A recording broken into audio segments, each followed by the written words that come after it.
Elvin, why don't compilers expose APIs that give us information about our code, like access to the AST? Because when we write top-down parse, we're essentially writing something that the compiler already has. That is an excellent question.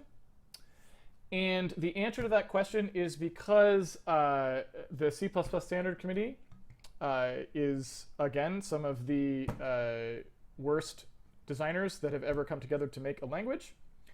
All of that stuff should have been built in. There is zero question about it.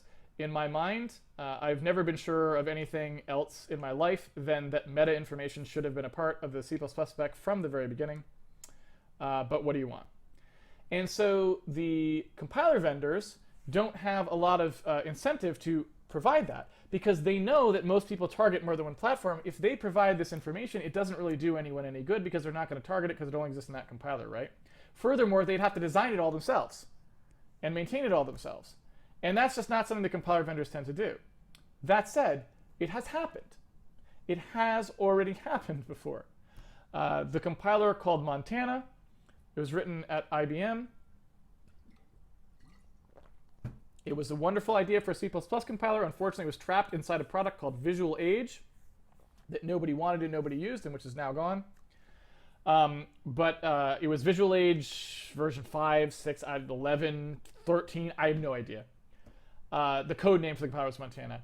And it did exactly that. It actually was obviously a bunch of people who actually got it. They actually knew what they were doing.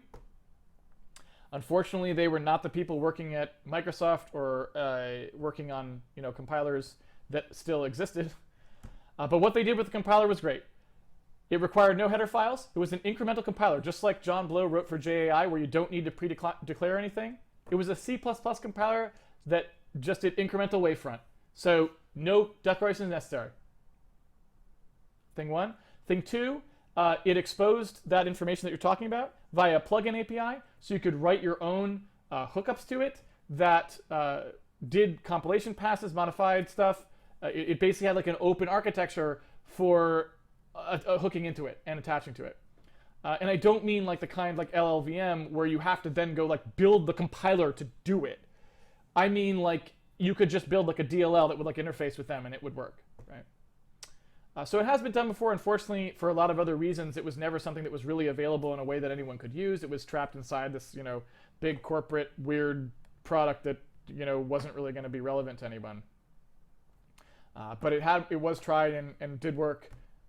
And unfortunately, that wasn't the lineage for a number of other reasons that we're left with today. So we don't get to having those benefits, unfortunately.